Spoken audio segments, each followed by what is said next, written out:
கர்த்தருக்கு ஸ்தோத்திரம். இந்த நாளிலும் கூட தேவனுடைய சமூகத்தில் ஒரு விஷயம் கூட அவருடைய வார்த்தைகளை பகிர்ந்து கொடுக்கத்தக்கதான கிருபை தேவன் எனக்கு தந்தார்.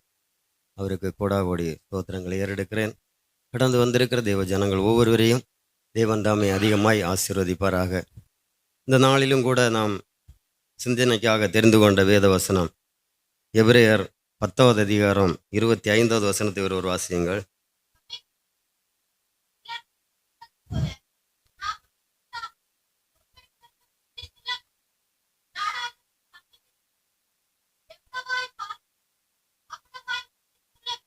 அல்லேலூயா, ஸ்தோத்திரம். இந்த நேரத்திலும் கூட இந்த வசனத்தை நான் ஒருக்கோடு வாசிக்கிறேன் பாருங்கள். சபை கூடி வருவதிலே சிலர் விட்டு விடுகிறது போல நாமும் விட்டு விடாமல் ஒருவருக்கொருவர் புத்தி சொல்ல கடவோம். நாளானது சமீபித்து வருகிறதை எவ்வளவாய் பார்க்கிறீர்களோ அவ்வளவாய் புத்தி சொல்ல கடவோம் என்று வேதம் சொல்லுகிறது. அநேகருடைய வாழ்க்கையிலே தேவ சமூகத்தில் வருகிறது கொஞ்சம் கொஞ்சமாக குறைந்து அகன்று போகிறதை பார்க்கிறோம். ஆனால் வேதத்திலே பவுல் சொல்லும்போது சபை கூடி வருகிறதை சிலர் விட்டு விடுகிறது போல நீங்கள் விட்டு விடாதிருங்கள் என்று வேதம் சொல்லுகிறது. மத்தேயுவிலே பார்க்கும்போது இயேசு கிறிஸ்து தேவ சமூகத்திலே தேவாலயத்தில் கடந்து வந்தபோது அவருடைய சமூகத்திலே குஷ்டரோகிகள், செவிடர்கள், கூனியான ஸ்திரீ அநேக பேர் தேவ சமூகத்திலே கடந்து வந்தார்கள். ஆனால் எல்லா நாட்களிலும் அவர்கள் கடந்து வந்து கொண்டே இருந்தார்கள். தேவன் அவர்களுக்கு தகுந்த நாட்களிலே அந்தந்த ஆசீர்வாதங்களை அவர்களுக்கு கொடுத்து அவர்களே தேவன் நிமிர்ந்து வழி நடக்க செய்தார். எல்லா போராட்டங்களையும் மாற்றினார். அதுபோல தான் இந்த வசனம் சொல்லுகிறது. தேவ சமூகத்தில் ஒவ்வொரு நாளும் கடந்து வருகிற ஒவ்வொரு ஜனங்களுக்கும் தேவன் ஒவ்வொரு நாளும் ஆசீர்வதித்து கொண்டே இருப்பார். எவ்வளவு எந்த வியாதியானாலும் சரி, எந்த பலவீனமானாலும் சரி, தேவ சமூகத்தில் கடந்து வருகிறவருடைய வாழ்க்கையிலே தேவன் அதிகமாய் ஆசீர்வதிப்பார். நாம் பார்க்கிறோம், பெதஸ்தா குளத்தண்டையில் கிடந்த 38 வருஷமாய் வியாதிஸ்தனாய் கிடந்தவனை தேவன் அங்கே கடந்து போகிறார். அவராலே ஆலயத்திற்கு வர முடியாத காரணத்தினாலே அங்கே கடந்து போகிறார். அங்கே அவனை சுகப்படுத்துகிறார். தேவன் அவனை விடுதலை ஆக்குகிறார். பிசாசுகளினாலே கட்டப்பட்டிருக்கிற இடத்திலே அவர் போகிறார், அவனை விடுதலை ஆக்குகிறார். அதுபோல தேவ சமூகத்திலே கடந்து வருகிற ஒவ்வொரு வாழ்க்கையிலும் தேவன் ஒவ்வொரு நாளும் ஆசீர்வதித்து வழிநடத்துகிறார் என்பதை நம் உள்ளத்தின் ஆழத்திலிருந்து ஒவ்வொருவரும் அதை சிந்தித்துக் கொள்ள கடவோம். ஏனென்று சொன்னால் அவரை ஆராதிக்கிற பிள்ளைகள் ஒருபோதும் வெட்கப்படுகிறதில்லை, அவர்களை தேவன் கைவிடுகிறதும் இல்லை.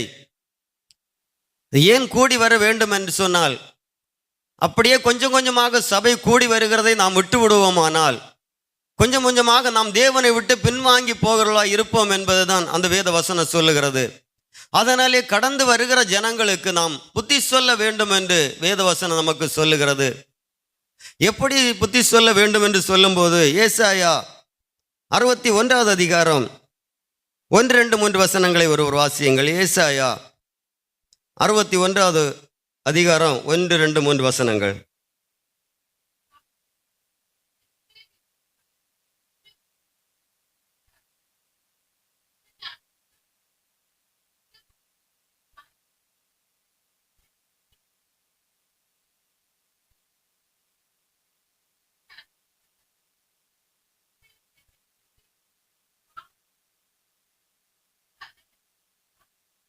ஸ்தோத்திரம் ஆண்டவரே, ஸ்தோத்திரம். சரி பாருங்கள், கர்த்தராகிய தேவனுடைய ஆவியானவர், அதாவது ஏசாயா தீர்க்கதரிசி இடத்திலே அங்கே பழைய ஏற்பாட்டின் காலத்திலே பார்க்கிறோம், கர்த்தராகிய தேவனுடைய ஆவியானவர் என்மேல் இருக்கிறார், சிறுமைப்பட்டவர்களுக்கு சுவிசேஷத்தை அறிவிக்க கர்த்தர் என்னை அபிஷேகம் பண்ணினார் என்று அவர் சொல்லுகிறதை பார்க்கிறோம். தேவ சமூகத்தில் கடந்து வருகிறவர்கள் எல்லாவற்றிலும் நிறைவுள்ளவர்கள் அல்ல. தேவ சமூகத்தில் கடந்து வருகிறவர்கள் நெருக்கம் உள்ளவர்கள், வியாதி உள்ளவர்கள், கஷ்டப்படுகிறவர்கள். சுவிசேஷம் தேவனுடைய சமூகத்திலிருந்து நமக்கு ஒரு இரக்கம் கிடைக்கும். எப்படி ஆகிலும் அந்த இரக்கத்தை பெற்றுக்கொள்ள வேண்டும் என்ற ஒரு தாழ்மையோடு கூட தான் தேவ சமூகத்தில் கடந்து வருகிறார்கள். அவர்களுக்கு அதாவது புத்தி சொல்ல கடவோம் என்று வேதம் சொல்லுகிற வண்ணமாக சுவிசேஷத்தை, அது சிறுமைப்பட்டவர்களுக்கு சுவிசேஷத்தை அறிவிக்க கர்த்தர் என்னை அபிஷேகம் பண்ணினார் என்று சொல்லி முதலாவது அவர் சொல்லுகிறார். அதுக்கு அடுத்ததாக சொல்லப்படுகிறது, இருதயம் நொறுங்குண்டவர்களுக்கு காயம் கட்டுதலையும். அதாவது தேவ சமூகத்திலே இருதயம் நொறுக்கப்பட்டவர்களாய், பலவிதமான தேவைகளோடு, பலவிதமான நெருக்கங்களோடு, பலவிதமான பாரங்களோடு இனி என்ன செய்ய முடியும் என்று சொல்லி பலவிதமான ஏக்கங்களோடு தேவ சமூகத்தில் வருகிற ஜனங்களுக்கு தேவனுடைய வசனத்தை கொடுத்து அதனாலே அவளை தேற்ற வேண்டும் என்று சொல்லிதான் சொல்லப்படுகிறது. பாருங்கள், இருதயம் நுரங்கொண்டவர்களுக்கு காயங்கட்டுதலை தேவ சமூகத்திலே வந்து அவருடைய வார்த்தைகளை கேட்கும் போது அவருடைய இருதயம் ஒரு ஆறுதல் அடைய வேண்டும். அவர்கள் ஒரு மனமகிழ்ச்சியோடு கடந்து போக வேண்டும். தேவ சமூகத்தில் இன்னும் உற்சாகம் கொள்ள வேண்டும். பரிசுத்த ஆவியானோடைய சித்தத்தின்படி நடக்க வேண்டும் என்பதைத்தான் அந்த வசனம் சொல்லுகிறது. பாருங்கள், அது மாத்திரமல்ல, சிறுமைப்பட்டவர்களுக்கு விடுதலை. சிறுமைப்படுத்தப்படுகிறவர்கள் அநேகருடைய வாழ்க்கையில நாம் பார்க்கிறோம். பலவிதமான நெருக்கங்கள்னாலே கவலையோடு கண்ணீரோடு வருவ குடும்பத்திலே வாரங்கள் உண்டு. புருஷன் சரியில்லாத காரணத்தினால் மனைவிக்கு கவலை, மனைவி சரியில்லாத காரணத்தினால் புருஷனுக்கு கவலை, பிள்ளைகள் சரியில்லாத காரணத்தினால் தகப்பனுக்கும் தாய்க்கும் கவலை. அப்படியாக பலவிதமான காரியங்களோடு கூட தேவ சமூகத்தில் வருவார்கள். அவர்களுக்கு விடுதலை, சிறுமைப்பட்டவர்களுக்கு விடுதலையும், கட்டுண்டவர்கள் கட்டவிழ்க்குதலையும். அதாவது சத்துருடைய இருளின் அதிகாரத்துக்குள்ளே இருக்கிற ஜனங்கள், சத்துருவனுடைய பிடிக்குள்ளே இருக்கிறவர்கள், அது மனக்கண்களை குருடாக்கி வைத்திருக்கிற பிசாசானவன் அவருடைய மனக்கண்களை குருடாக்கி வைத்திருக்கிற ஜனங்களுக்கு தேவ சமூகத்தில் வரும்போது வெளிச்சமாகிய தேவனை அவர்களுக்கு சொல்லத்தக்கதாக, தேவனுடைய அன்பிலே அவர்களை வழிநடத்தத்தக்கதாக தேவ சமூகத்திலே புத்தி சொல்ல வேண்டும் என்று அந்த வசனம் சொல்லுகிறது. அடுத்த வசனத்திலே பார்க்கும்போது கர்த்தருடைய அனுக்கிரக வருஷத்தையும் நம்முடைய தேவனுடைய நீதியை சரிக்கட்டும் நாளையும். பாருங்கள், கர்த்தருடைய அனுக்கிரக வருஷம் வேதம் சொல்லுகிறது. இதுதான் உன்னுடைய அனுக்கிரக நாள், இதுவே உன்னுடைய இரட்சணிய நாள் என்று வேதம் சொல்லுகிறது. அவ்விதமாய் தேவ சமூகத்தில் கடந்து வருகிறவர்களுக்கு தேவனுடைய அந்த அன்பை சொல்ல வேண்டும். தேவன் நல்லவராகவே இருக்கிறார், நமக்கு போதுமானவர். தேவன் நமக்கு அடைக்கலும் பலனும், ஆபத்து காலத்தில் அனுகூலமான துணையுமானவர் என்பதை நாம் ஒருபோதும் மறந்து போகக்கூடாது.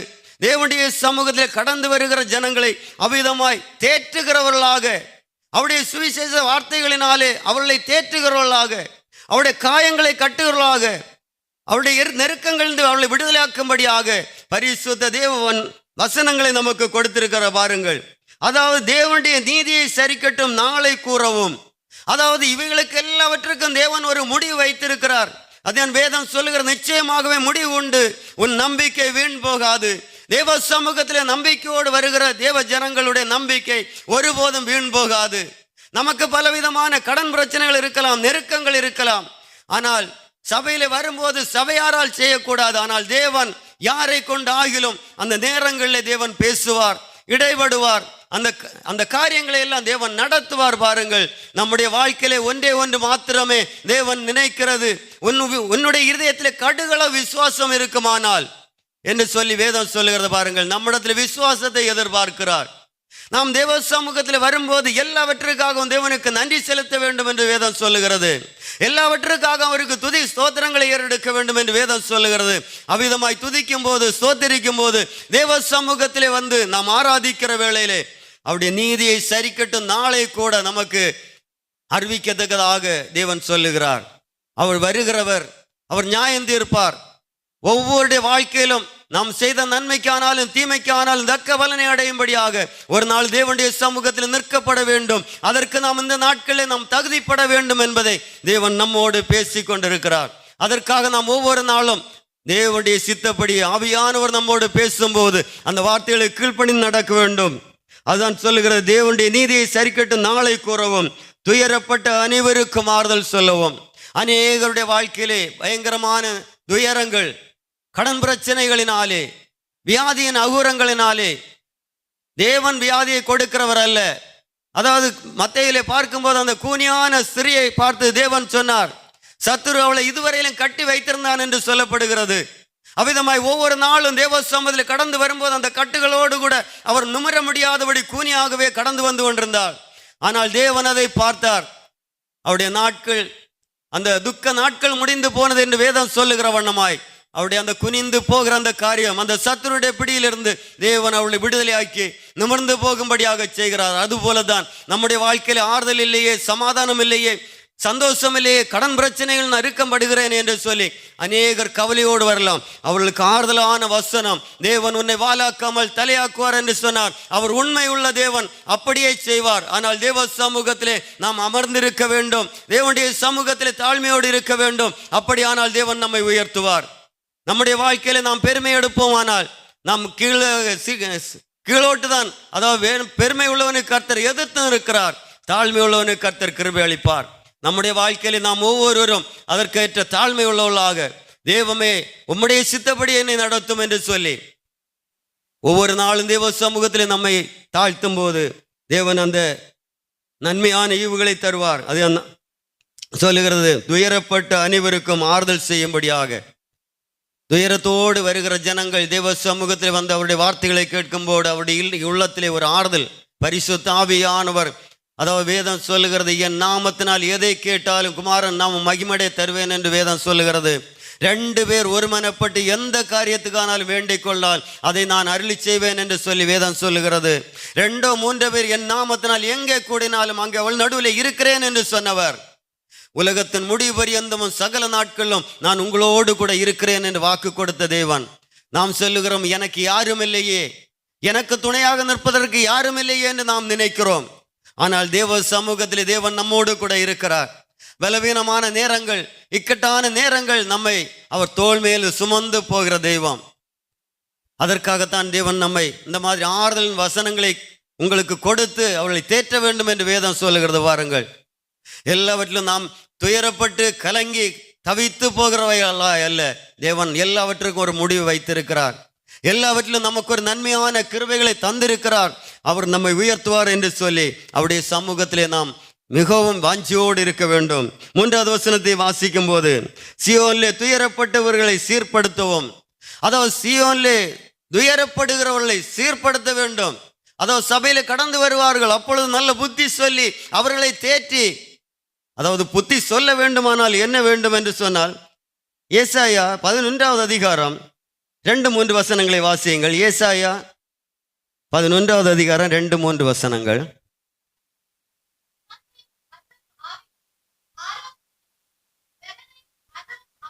அல்லேலூயா, ஸ்தோத்திரம்.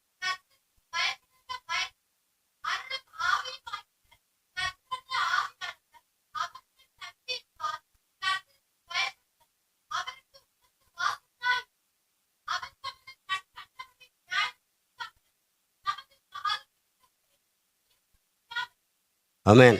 பாருங்கள், போதும்.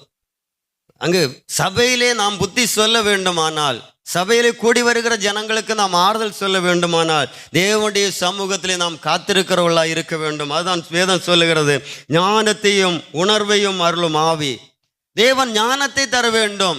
நாம் இங்கே சும்மா ஏதோ கடந்து வந்து சில வசனங்களை வாசித்து கொண்டு ஏறி வந்து நாம் பேசினால் நம்முடைய ஒன்றும் பேச முடியாது. பாருங்கள், நம்முடைய சுயத்தினாலே ஒன்றும் கடந்து வருகிறதில்லை. நம்முடைய ஞானத்தை அவர் தாறுமாறாக்குகிற தெய்வம். ஆனால் தேவ சமூகத்திலே இருந்து ஜெபித்து கடந்து வந்தால்தான் தேவ சமூகத்திலே அவர்களை ஆறுதல்படுத்த முடியும். அப்படி ஆனால் தான் ஞானத்தையும் உணர்வையும் அருளும் ஆவியும், ஆலோசனையும் பலனையும் அருளும் ஆவியும், அறிவையும், கர்த்தருக்கு பயப்படுகிற பயத்தை அருளும் ஆவியும், கர்த்தருடைய ஆவியானவர் அவன் மேல் தங்கி இருப்பார். தேவ சமூகத்திலே இருந்து ஜெபிக்க வேண்டும். நாம் வேதத்திலே பார்க்கிறோம், 1வது சங்கீதத்திலே பார்க்கிறோம், துன்மார்க்குடைய ஆலோசனை நடவாமலும், பாவிகள் வழியில் நில்லாமலும், பரிகாசக்கார் உட்காரும் இடத்தில் உட்காராமலும், இரவும் பகலும் அவருடைய வேதத்தில் தியானமாயிருக்கிற மனுஷன் பாக்கியவான். அவன் தன் காலத்தில் தன் கனியை தந்து அவன் இலை உதிராதிருக்கிற மரத்தை போல் இருப்பான். அவன் செய்வதெல்லாம் வாய்க்கும். அவன் செய்வதெல்லாம் வாய்க்க வேண்டுமானால் தேவன் முதலாவதாக வசனம் சொல்லுகிற துன்மார்க்குடைய ஆலோசனை நடக்கக்கூடாது. பாவிகள் இருக்கிற இடத்துல போய் உட்கார்ந்து பரிகாசம் சொல்லக்கூடாது. தேவ சமூகத்தில் மிகவும் கவனம் வேண்டும். ஏதோ கடந்து வந்தோம், ஆராதித்தோம், கடந்து போனோம் அல்ல. தேவ சமூகத்தில் நாம் வளருகிறோமா? என்னுடைய வாழ்க்கையில ஒரு கனி கொடுக்கிற அனுபவம் இருக்கிறதா? ஆவிக்குரிய வரங்கள் என்னுடைய வாழ்க்கையில இருக்கிறதா? நன்மையான காரியங்களை செய்கிற காரியம் என்னுடைய வாழ்க்கையில இருக்கிறதா என்பதை நாம் அனுதினமும் யோசித்து பார்க்க வேண்டும். தேவ ஜனமே, ஏதோ கடந்து வந்து ஆராதித்து கடந்து போகிறதுனால எந்த பிரயோஜனமும் இல்லை. எத்தனை ஆண்டுகள் இருந்தாலும் அப்படியே தான் இருப்போம். நாம் வளர வேண்டுமானால் தேவ சமூகத்தில் ஜெபிக்க வேண்டும், நாம் தேவ சமூகத்தில் பாட வேண்டும், தேவ சமூகத்தில் உற்சாகம் கொள்ள வேண்டும். தேவ சமூகத்தில் வந்து மௌனமாயிருந்தால் எந்த காரியத்தையும் பெற்றுக்கொள்ள முடியாது. ஆனால் தேவ சமூகத்தில் நாம் வருகிற வேளையிலே தேவனுக்கென்று சொல்லி நாம் பிரத்யாசையோடு கூட, எஸ்அப்பா ஆலயத்தை கடந்து போகிறேன் அப்பா, பரிசுத்த ஆவியானவர் என்னோடு கூட இருங்கப்பா கர்த்தாவே. வேதம் வாசிக்கிற வேளையிலே தவறுகள் வந்தாலும் கூட அதை வாசிக்கலாம். வாசிக்க அநேகருக்கு தெரியும், ஆனால் அதை ஏனென்று சொன்னால் வாசிக்க முடியாதபடி வெட்கப்பட்டு தலை குனிந்திருக்கிறதை நாம் பார்க்கிறோம். அப்படி எவ்வளவு நாள் நாம் அப்படி இருந்தாலும் ஒரு நாளும் அந்த வெட்கம் நம்மை விட்டு மாறுவதில்லை. சத்துரு நம்மை கட்டி கொண்டே இருப்பான். பாருங்கள், நாம் வெட்கத்தை விட்டு தேவ சமூகத்திலே தவறு வந்தால் வரட்டுமே என்று சொல்லி நாம் வாசிக்க தொடங்கினால்தான் அந்த வேத வசனங்களை நாம் வாசிக்க முடியும். ஜெபிக்குவதற்கு நாம் தடைபட்டிருப்போமானால் ஒரு நாள் நம்மை சத்துரு ஜெபத்திலே ஜெயிக்க விட மாட்டான். என்றைக்கும் இருந்து கொண்டே இருப்போம். ஏதோ கடந்து போனால் மதி, ஆராதனையில் ஒரு பகுதியில் உட்கார்ந்திருந்தால் மதி, நமக்கு அவள் சொல்லுகிறதை கேட்டால் மதி என்று சொன்னால் நாம் எந்த காரணம் கொண்டும் நாம் ஆசீர்வதிக்கப்பட முடியாது. நல்ல மாங்கனி மாவிலே நல்ல காய் நின்றால் தான் கல்லறி விழும். பாருங்கள், நல்ல காய் இல்லாத மரத்திலே ஒருவரும் கல்லெடுத்து எறிய மாட்டார்கள். அதே போல தேவனுடைய சமூகத்தில் அவருடைய வசனத்தை நாம் பிடித்து கொண்டு உற்சாகமாய் தேவனுடைய சமூகத்தில் நிற்கும் போது நமக்கு எதிராக கற்கள் வரத்தான் செய்யும், எரிவிழத்தான் செய்யும். எல்லாவற்றையும் தாங்கும்படியான கிருபையை தேவன் தருவார். அவ்விதமாய் தேவனுடைய சமூகத்தில் நாம் முன்னேறிக்கொண்டே இருப்போமானால் தேவனுடைய அனுக்கிரக வருஷங்களை நாம் நன்மையினால் நிரப்புவார். நமக்கு எந்த வியாதி வந்தாலும், எந்த சோதனை வந்தாலும், எந்த பிரச்சனை வந்தாலும் எதிலும் நம்மை விழத்தள்ளாதபடி தேவன் ஒவ்வொரு நாளும் நம்மை தூக்கி நடத்துகிற தெய்வம் என்பதை நாம் உணர்ந்து தேவ சமூகத்தில் அமர்ந்து தேவனை நோக்கி பார்க்க வேண்டும். பிலேயாமை பார்க்கும்போது வாருங்கள், தேவ ஜனத்தை சபிக்கும்படியாக பிலேயாம் கடந்து போகிறான். ஆனால் தேவ சமூகத்தில் தேவன் அவன் கேட்கிறான், நான் போக வேண்டுமா வேண்டாமா என்று சொல்லி. தேவன் கொடுத்து விட்டார், வேண்டாம் என்று சொன்னார். ஆனால் மறுநாளிலே அந்த வந்தவர்கள் திரும்ப அதற்கு இன்னும் அதிகமான பரிவாரங்களோடு வரும்போது அவரிடத்திலே சொல்லுகிறான், இந்த ராத்திரியிலே இங்கே தங்குங்கள், நான் ஒரு விஷயம் கூட தேவ சமூகத்தில் கேட்க வேண்டும் என்று. நாம் அப்படி கேட்க வேண்டிய தேவையில்லை. பாருங்கள், நமக்காக எல்லா காரியத்தையும் தேவன் செய்வார். அவனுக்கு அவ்வளவு பெரிய பொக்கிஷங்களை கண்டபோது இன்னும் ஒரு விஷயம் கூட தேவ சமூகத்தில் கேட்க வேண்டும், இந்த ராத்திரியிலே தங்குங்கள் என்று சொல்லி பிலேயாம் அவர்களை தங்க வைக்கிறதை பார்க்கிறோம். ஆனாலோ கடந்து போகிறான். தேவ சமூகத்தில் கேட்ட பிறகு அவள் தடை பண்ணினார், ஆனாலும் கடந்து போகிறான். அந்த தேவன் அங்கே பட்டயத்தோடு தேவதூதன் நிற்கிறதை பார்த்து அந்த கழுதை விலகி போகிறது. அந்த வசனத்தை வாசிக்கும் போது பாருங்கள், பிலேயாம் அந்த கழுதை 3 தரம் அடித்தான். கேட்கிறது, என்னை ஏன் 3 தரம் அடித்தாய் என்று சொல்லி கழுதையின் வாயை திறந்தார். தேவ ஜனமே, நம்முடைய வாழ்க்கையிலே நாம் செய்கிற எந்த தவறானாலும் சரி, எந்த காரியமானாலும் சரி, தேவனுடைய சமூகத்திலே, அதாவது நம்ம செல்லிலே ஒரு காரியம், ஒரு மிஸ்கால் ஒரு கொடுத்தால் அந்த செல் ஆஃப் பண்ணி வைத்திருந்தால் அது என்னைக்கு ஆன் ஆகுதோ அந்த நாளில் அந்த செல்லிலே வந்து விழும். பாருங்கள், நாம் பேசுகிற ஒவ்வொரு வார்த்தைகளும் ஒரு நாளும் வீண் போகாததற்கு நாம் கணக்கு கொடுக்க வேண்டும். தேவ சமூகத்திலே மிகவும் கவனமாக இருக்க வேண்டும். தேவ சமூகத்திலே பயபக்தியோடு இருக்க வேண்டும். என்னுடைய வாழ்க்கையில் நான் பார்க்கும்போது, நான் ரட்சிக்கப்பட்ட நாட்களே அநேக பாவ சாபங்களுக்கு, அநேக காரியங்களுக்கு அடிமைப்பட்டிருந்தேன். ஆனால் அதனாலே என்னுடைய வாழ்க்கையில் துக்கம்தான் பெருகி கொண்டிருந்தது. வாருங்கள், ஆனால் என்றைக்கு அந்த காரியங்களை தேவ சமூகத்தில் அறிக்கை செய்து விட்டு தேவ சமூகத்தில் இன்னும் அப்பா என்னிலே பலனடையுங்கப்பா, இன்னும் என்னை பலப்படுத்துங்கப்பா, உமக்கு பிரியமல்லாத எல்லா காரியங்களையும் என்னை விட்டு மாற்றுங்க என்று சொல்லி திரும்ப திரும்ப திரும்ப நாம் ஒவ்வொரு நாளும் தேவ சமூகத்தில் நம்முடைய இருதயத்தில் குத்தப்பட்டவர்களாய் தேவ சமூகத்தில் அமர்ந்து இந்த ஜெபிக்கிற வேளையிலே நாம் தேவனுடைய சமூகத்தில் நமக்கு ஒரு இளைப்பாறுதல், நம் தவறுகளை விட்டு மாறும்படியாக, பாவ இச்சைகளை விட்டு மாறும்படியாக, உலக பிரகாரமான காரியங்களை விட்டு மாறும்படியாக தேவன் வழி வாசலை திறந்து தந்து கொண்டே இருப்பார். அதிகாலையில் எழும்பி தேவ சமூகத்தில் உட்கார்ந்து பாருங்கள். தேவனுடைய வசனம், நாம் கேட்காத வசனங்கள், எங்கே இருக்கிறது என்று தெரியாத வசனங்களோடு கூட தேவ ஆவியானவர் நம்மோடு பேசுவார். ஒவ்வொரு நிமிஷம், அந்த நிமிஷத்தை நாம் தேவ சமூகத்தில் இருக்கிற அந்த நேரத்தை நாம் கணக்கு பார்க்கவே முடியாது. அவ்வளவாய் தேவ ஆவியானவர் பேசுவார். அநேக வசனங்களை கொண்டு பேசுவார். அப்படித்தான் தேவ சமூகத்தில் அமர்ந்திருந்து அந்த நன்மைகளை நாம் பெற்றுக்கொள்ள முடியும். அதற்குத்தான் பரிசுத்த ஆவியானுடைய கிருபையின் வரங்களை பெற்றுக்கொள்ள வேண்டும். நாம் வந்து ஆராதித்து கடந்து போகிறவர்களாய் அல்ல, நம்முடைய குடும்பத்திலே நம்முடைய தலைமுறைகள், நம்முடைய பிள்ளைகள் ஆசீர்வதிக்கப்பட வேண்டும். நம்முடைய குடும்பங்கள் ஆசீர்வதிக்கப்படும். இன்றைக்கு எத்தனை தாய் தகப்பன்மார் வந்திருக்கிறீர்கள், நான் என்னுடைய குடும்பமோ என்றால் எல்லாரும் தேவனுடைய சமூகத்திலே கடந்து போக வேண்டும் என்று ஒரு வாஞ்சை இருக்கிறதா? நான் மட்டும் போனால் மதியா? என்னுடைய மனைவி மட்டும் போனால் மதியா? என்னுடைய பிள்ளைகள் கடந்து போக வேண்டாமா? தேவ சமூகத்திலே நாம் எல்லா காரியங்களுக்கும், உலக பிரகாரமான எல்லா காரியங்களுக்கும் பிள்ளைகளை ஊக்குவிக்கிறோமே. தேவ சமூகத்திலே தேவன் மிகவும் ஞானமுள்ளவர். அவர் கருத்தாய் விசாரிக்கிற தெய்வம். நம்முடைய பிள்ளைகளும் தேவ சமூகத்தில் கடந்து போக வேண்டும். நாம் பெற்றுக்கொண்ட அந்த சமாதானத்தையும் சந்தோஷத்தையும் பிள்ளைகளும் பெற்றுக்கொள்ள வேண்டும். அதற்கு தேவ சமூகத்தில் வந்து அவருடைய வசனங்களை கேட்க வேண்டும். அப்படி கேட்டால்தான் தேவ ஜனமே, பிள்ளைகள் மனம் திரும்பும். பாருங்கள், பிள்ளைகள் மனம் திரும்பினால்தான் பரலோக ராஜ்யத்திலே போய் பிரவேசிக்க முடியும். அவரோடு கூட அந்த ஆளுகைக்கு பங்கு கொள்ள முடியும். அதனால் நாம் இது நிச்சயமாகவே தேவ சமூகத்தில் வரும்போது நான் மாத்திரமல்ல, என்னுடைய மனைவி, பிள்ளைகள், என்னுடைய குடும்பமாக அந்த இவனை ஆராதிக்க வேண்டும். தேவ சமூகத்திலே வேலைக்கு போகிற வேளையிலே சில நேரங்களில் வர முடியாது. அந்த நாளை நாம் தேவன் விட்டு விடுவார். வேலை காரியங்கள், ஏன்னா வேலை செய்தால் தான் சாப்பிட முடியும். வேலை செய்யாமல் இருந்தால் எவனும் சாப்பிட முடியாது. நாம் எவ்வளவாய் கஷ்டப்பட்டு உழைக்கிறோமோ அவ்வளவாய் ஆசீர்வாதங்களை நாம் சுதந்திரித்து கொண்டு கை நிறைய சம்பாதித்து நல்ல முறையில் நம்முடைய ஜீவனம் பண்ண முடியும். ஆனால் அந்த நித்திய ஜீவனை பெற்றுக்கொள்ள முடியாது. பாருங்கள், இந்த நாட்களில் தேவன் கொடுத்திருக்கிற கொஞ்ச நாட்கள், அங்கே பாரு, 1000 வருஷம் அவரோடு கூட நம்ம ஆளுகை இந்த பூமியிலே 1000 வருஷம் அரசாட்சி செய்ய போகிறோம். அதற்காக நம்மை அழைத்திருக்கிறார். இந்த பூமியில ஏதோ வெறுமையாக கொஞ்சம் ஒரு 50-60 வருடங்கள் ஜீவித்து கடந்து போய் அதோடு மாண்டு போகிறவர்களாய் அல்ல, அவரோடு கூட 1000 வருஷம் ஆளுகை. அதற்கு பிற்பாடு புதிய வானம் புதிய பூமி தோன்றும் என்று சொல்லப்படுகிறது. அவர் நித்திய காலமாய் வாழ்வதற்காகத்தான் நம்ம இந்த தேவ சமூகத்திலே கொண்டு வந்திருக்கிறார். பாருங்கள், நாம் இன்றைக்கு அற்ப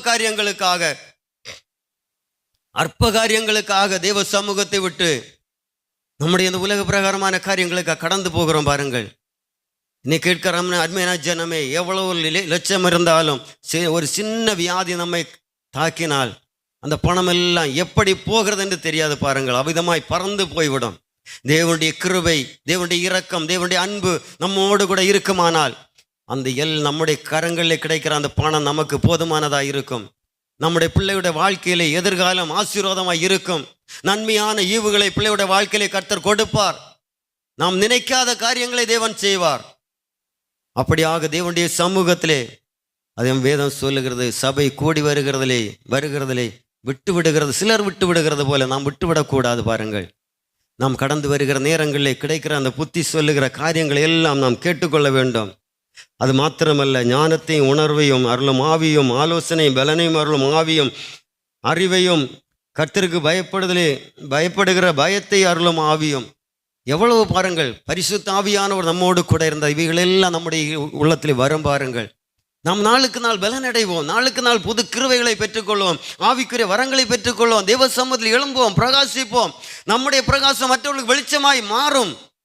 தேவனை அறியாத புறஜாதிகள் நம்மை பார்த்து மனம் திரும்புவார்கள். நம்முடைய வாழ்க்கை சரியாய் இருக்க வேண்டும்.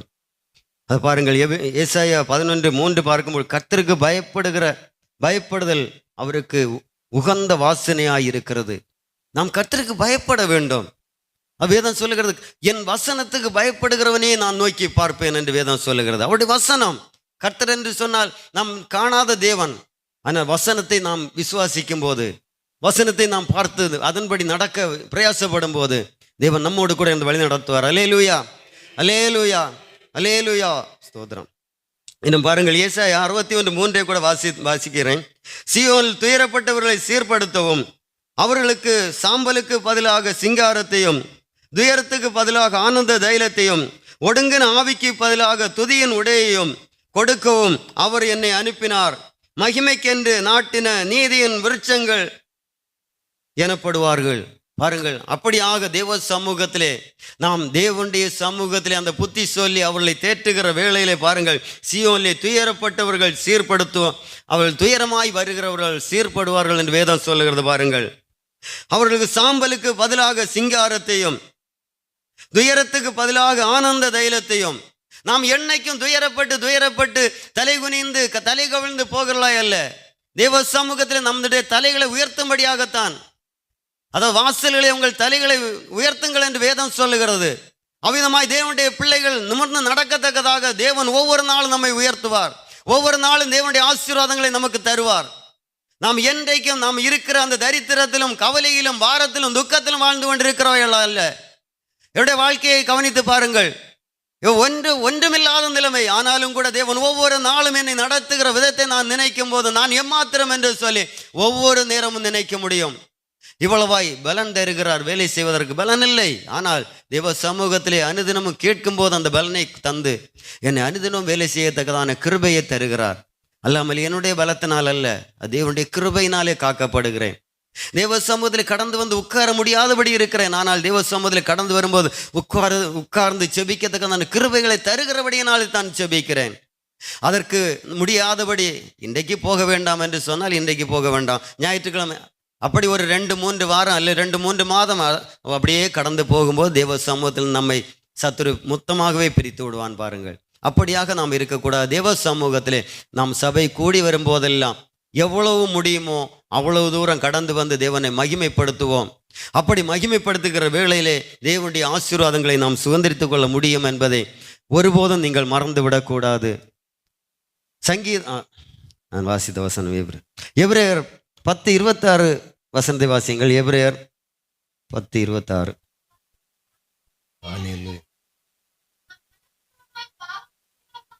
எபிரேயர் 10:26 தானா? ஆமென்.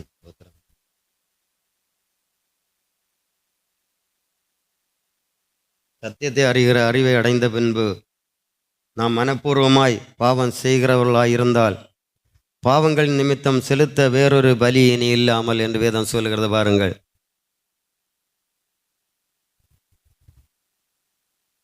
அதன வசனம் சரிதானே? எபிரேயர் 10:26. ஆமாம், ஸ்தோத்திரம். சத்தியத்தை அறிகிற அறிவை அடைந்த பின்பு நாம் தேவ சமூகத்தில் வரும்போது இந்த சத்தியங்களை எல்லாம் தேவன் நமக்கு சொல்லி தருகிறார். நாம் இவ்வளவாய் தேவனுடைய சமூகத்தில் இந்த சத்தியங்களை எல்லாம் நாம் கேட்கிறோம். கேட்ட பிறகு நாம் மனப்பூர்வமாய் பாவம் செய்வர்களாய் இருந்தால் பாவங்கள் நிமித்தம் செலுத்த வேறொரு பலி இனி இல்லாமல், அதாவது நாம் தேவனுடைய சமூகத்தை சத்தியத்தின்படி அறிந்து சத்தியத்தின்படி நடந்து கொண்டிருக்கிற வேளையிலே அதற்கப்புறமாக நாம் தேவ சமூகத்திலே தேவனுடைய வார்த்தைகளை மீறி பாவத்திற்கு நாம் இடம் கொடுப்போமானால் அதனாலே நமக்கு திரும்ப ஒரு பாவ மன்னிப்பு கொடுக்கும்படியாக நமக்கு இனி ஒரு பலி இல்லை. எல்லா பாவங்களையும் நிமிர்ச்சி செய்கிற கிருபாதார பலியாக தேவன் அவர் ஒரே தரம் ஒப்பு கொடுத்தார். பாருங்கள், அதன் வேதம் சொல்லுகிறது. எபிரேயர் 9வது அதிகாரம் 26வது வசனத்திலே வாசியுங்கள். எபிரேயர் 9:26.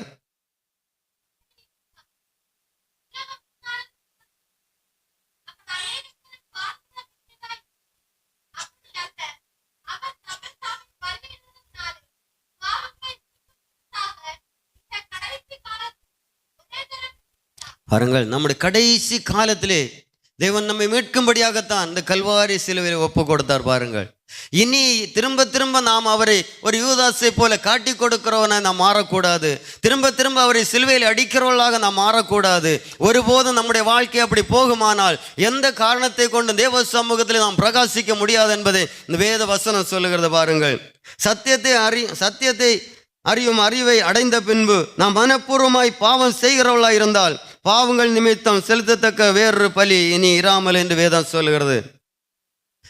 அவ்விதமாக தேவனுடைய சமூகத்திலே நாம் சபை கூடி வரும்போது நாம் கேட்கிற அந்த புத்திமதிகளினாலே நம்மை தேற்றிக் கொள்ளும்படியாக தேவன் பேசுகிற வசனங்களினாலே நம்மை தேற்றிக் கொள்ளத்தக்கதாக தேவ சமூகத்திலே ஒவ்வொரு நாளும் தேவ சமூகத்தில் வரும்போது மகிழ்ச்சியோடு தேவ சமூகத்தில் ஆராதனைக்கு வர வேண்டும். அந்த சத்தத்தோடு வர வேண்டும். ஏசப்பா, என்னுடைய வாழ்க்கையில் இருக்கிற கவலைகள் பாரங்கள் எல்லாம் அந்த இடத்துல இருந்து மாறணும். ஏசப்பா, என்னோடு கூட பரிசுத்த ஆவியான பேசணும். ஆண்டவரே, என்னுடைய எல்லா காரியங்களுக்கும் ஒரு பதில் தர வேண்டும் என்று சொல்லி அது வேதத்திலே பார்க்கணும். இடைவிடாமல் செபிக்க வேண்டும் என்று சொல்லி அங்கே கேட்கிற ஒரு பெரிய ஐஸ்வர்யவான் இருந்தான். ஒரு ஏழை விதவை அவருடைய காரியங்களுக்காக அங்கே பேசப்படுகிறது. அநேக நாட்கள் அவனுக்கு மனம் இல்லாதிருந்தது. ஆனால் அவள் தொந்தரவு பண்ணி கொண்டே இருந்தாள். அப்புறமாக அவள் என்னை அதிகமாய் வந்து தொந்தரவு பண்ணாதபடி அவளுக்கு நான் ஒரு மறு உத்தரவு சொல்ல வேண்டுமே என்று சொல்லி அவனிடத்திலே அவன் மனதிலே தோன்றுகிறது போல தேவ சமூகத்தில் வரும்போதெல்லாம் நம்முடைய குறைகளையும் நம்முடைய தேவைகளையும் அறிக்கையிட்டு கொண்டே இருக்க வேண்டும்.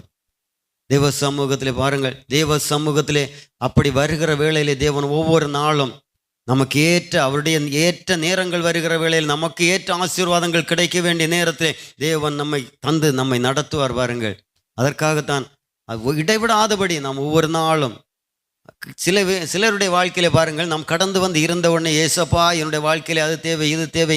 தேவன் எல்லா காரியத்தையும் அறிவார். நம்முடைய எல்லா காரியமும் நம்முடைய வாயில் சொல் புறவதற்கு முன்னே எல்லா தேவைகளையும் கர்த்தர் அறிவார்.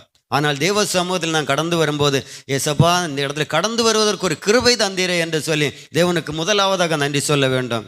இரண்டாவதாக, கர்த்தாவை சுகபலன் ஆரோக்கியம் தந்தீரே, என்னுடைய குடும்பத்தை என்னுடைய பிள்ளைகளை மட்டும் நடத்தினீரே என்று சொல்லி அவருக்கு நன்றி சொல்ல வேண்டும். வந்த உடனே நாம் மற்ற மாதிரி எல்லா காரியங்களுக்காக நாம் கலங்கக்கூடாது. தேவ சமூகத்தில் ஒரு விஷயம், நான் அவருடைய சமூகத்தில் அவருக்கு மகிமை செலுத்த வேண்டும். இம்மட்டும் என்னை வழி நடத்துகிறீரப்பா, உமக்கு நன்றி என்று சொல்லி நாம் திரும்ப திரும்ப நம்முடைய காரியங்கள் கடந்து வந்த பாதைகளை திரும்பி பார்த்தவருக்கு அவர் நன்றி சொல்லிவிட்டு திரும்ப நம்முடைய காரியங்களை சொல்லும்போது தேவன் அமைதியாக கேட்பார். அதுதான் தேவனுக்கு பிரியமான உகந்த வாசனையான பலியாக நம்மையே அவருக்கு ஒப்பு கொடுக்க வேண்டும். முதலாவதாக கொடுத்து அதுக்கப்புறமாக கேட்கிற வேளையில் எல்லா காரியங்களும் நமக்கு மீதியான எல்லா காரியங்களையும் தேவன் ஒன்றொன்றாக தருவார். எபிரெயர் 9வது அதிகாரம் 28வது வசனத்தை வாசியுங்கள். ஹல்லேலூயா, ஸ்தோத்திரம்.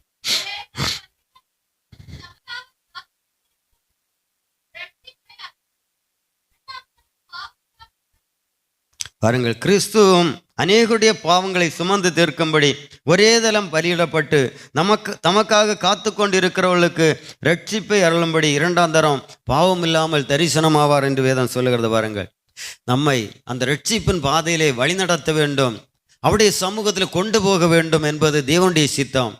ஆனால் அதற்கு நாம் என்ன செய்ய வேண்டும்? நம்முடைய சுயங்கள் எல்லாவற்றையும் தேவ சமூகத்தில் விட்டுவிட வேண்டும்.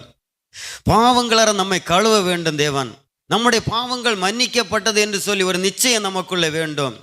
அது வேதம் சொல்லுகிறது, உன் ஆத்மா வாழ்வது போல நீ எல்லாவற்றிலும் வாழ்ந்து சுகமாய் இருக்க வேண்டும். நம் பாவம் செய்கிற வேளையிலே, அதாவது நம் தேவ சமூகத்திலே பரிசுத்தமாய் வாழ்ந்து கொண்டிருக்கிறோம். ஆனால் பாவம் செய்கிற வேளையில் நம்முடைய இருதயம் மிகவும் குத்தப்படும், மிகவும் வேதனையாய் இருக்கும். எங்கே போனாலும் சமாதானம் இருக்காது, எந்த இடத்துல உட்கார்ந்தாலும் அங்கலாய்த்து கொண்டிருப்போம். அப்படிப்பட்டது வேளை நமக்கு வராதபடி தேவ சமூகத்திலே மிகவும் ஞானமாய் இருக்க வேண்டும். அநேகருடைய வாழ்க்கையில இது தெரியும், நாம் செய்கிறது பாவம் என்பது தெரியும். ஆனால் நம்முடைய சுயத்தை விட்டு கொடுத்து விடுவோம், தேவ சமூகத்தில் கீழ்ப்படிய மாட்டோம். அப்படி இருக்கிற வேளையிலே நம்முடைய அந்த பாவத்துக்கே நாம் அடிமையாகி நாயை போல திரும்பவும் அந்த கக்குனதை தின்னுகிறது போல திரும்ப பாவ நிலைமைக்கு நாம் போகக்கூடாது. தேவ சமூகத்தில் மிகவும் வாஞ்சியோடு நாம் அதற்காக செபிக்க வேண்டும். அதைத்தான் தேவன் விரும்புகிறார். அதற்காகத்தான் தேவன் அந்த சபை கூடி வரும்போது ஒவ்வொருவருக்கும் புத்தி சொல்ல வேண்டும் என்று வேதம் சொல்லுகிறது. பாருங்கள், எந்த விதத்திலும் ஒரு மனிதர் கூட சோர்ந்து போகக்கூடாது. எந்த மனுஷனை நம்பி, என்னை நம்பியோ அந்த சபையில் இருக்கிற எந்த மனுஷனை நம்பி யாரும் கடந்து வந்தால் எந்த நன்மைகளையும் பெற்றுக்கொள்ள முடியாது. நீங்கள் நன்மை பெற்றுக்கொள்ள வேண்டுமானால் தேவ சமூகத்திலே விசுவாசத்தோடு அவருடைய வசனங்களை கவனித்து பார்க்க வேண்டும். அவருடைய சமூகத்தில் வரும்போது பயபக்தியோடு வர வேண்டும். நாம் வெளியிலே கடந்து போகும்போது, தெய்வமே ஏசப்பா, நான் கேட்ட வசனங்கள் படி என்னை இந்த ஒரு வார காலம் நடத்துங்கப்பா, அல்லாவிட்டால் இன்று 2-3 நாட்கள் நடத்துங்க கர்த்தாவே என்று சொல்லி நாம் கடந்து போக வேண்டும்.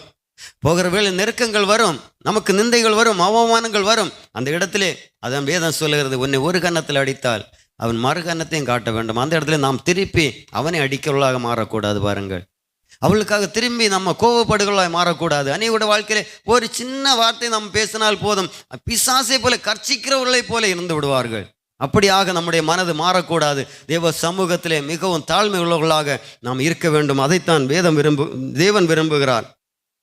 அவ்விதமாக தேவனுடைய சமூகத்திலே அந்த மத்தேயுவிலே, மார்க்கு, லூக்கா, யோவான் அந்த அதிகாரங்களை பார்க்கும்போது தேவ சமூகத்திலே சபையிலே கடந்து வருகிறது. அதாவது வேதம் சொல்லுகிறது, சங்கீதத்திலே பார்க்கிறோம், சபைக்கு கடந்து போக வேண்டும் என்று சொன்னபோது மிகவும் வாஞ்சியாக இருந்தது என்று சொல்லி வேதம் சொல்லுகிறது. பாருங்கள், அவ்விதமாய் மான்கள் நீரோடை வாஞ்சித்து கதறுவதில் தேவ சமூகத்தில் ஒரு ஆராதனை உண்டென்றால் அதற்கு நம்முடைய உள்ளம் வாஞ்சிக்க வேண்டும், உள்ளம் கதற வேண்டும். அப்படி கதறும்போது நம்முடைய உள்ளங்களை அறிகிற தேவன் அவர், நம்முடைய வாரங்களை அறிகிற தெய்வம்.